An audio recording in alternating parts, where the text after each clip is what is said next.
আসসালামু আলাইকুম ওয়া রাহমাতুল্লাহি ওয়া বারাকাতুহু। ইন্নাল হামদালিল্লাহ ওয়াসসালাতু ওয়াসসালামু আলা সাইয়্যিদিল মুরসালিন ওয়া আলা আলিহি ওয়া আসহাবিহি আজমাইন। আম্মা বা'দ, ফাউযু বিল্লাহি মিনাশ শাইতানির রাজীম।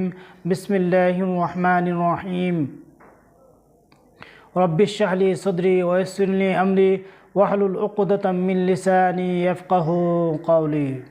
সাদাকাল্লাহুল মাওলানাল আযীম। সম্মানিত আশিকান, জাকিরান, মুহিব্বান, আপনাদের জন্য সুন্দর একটা কোরআনিক আমল নিয়ে উপস্থিত হয়েছি। সেটা হলো সূরাতুল ফাতিহা দ্বারা কিভাবে আপনাদের মাথা ব্যথা চলে যাবে, সেই আমল নিয়ে আপনাদের সামনে উপস্থিত হয়েছি। আমরা সকলেই জানি যে সূরাতুল ফাতিহা হলো সর্বপ্রথম সূরা। আমরা সকলেই জানি এই সূরাটা, এটা হচ্ছে বিসমিল্লাহির রহমানির রহিম।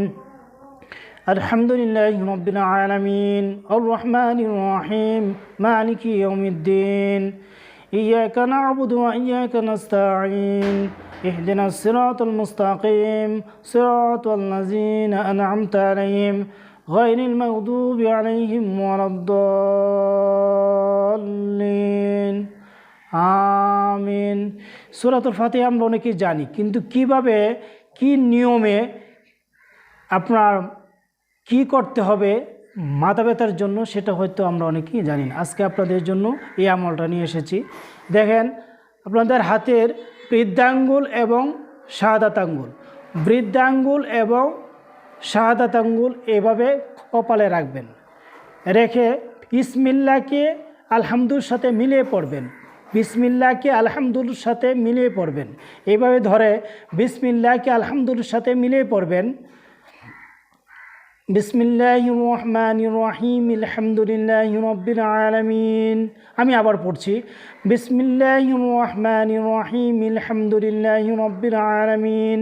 আমি আবারও পড়ছি, বিসমিল্লাহির রহমানির রহিম আলহামদুলিল্লাহি রাব্বিল আলামিন আর রহমানির রহিম মালিকি ইয়াউমিদ্দিন ইয়্যাকা না'বুদু ওয়া ইয়্যাকা নাস্তাঈন ইহদিনাস সিরাতাল মুস্তাকিম সিরাতাল লাযিনা আন'আমতা আলাইহিম গায়রিল মাগদুবি আলাইহিম ওয়ালাদ-দাল্লিন।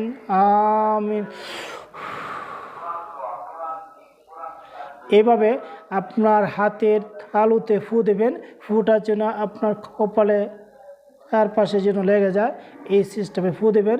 এইভাবে আপনার 7 বার ফু দেবেন, 7 বার পড়বেন সূরাতুল ফাতিহা এই নিয়মে।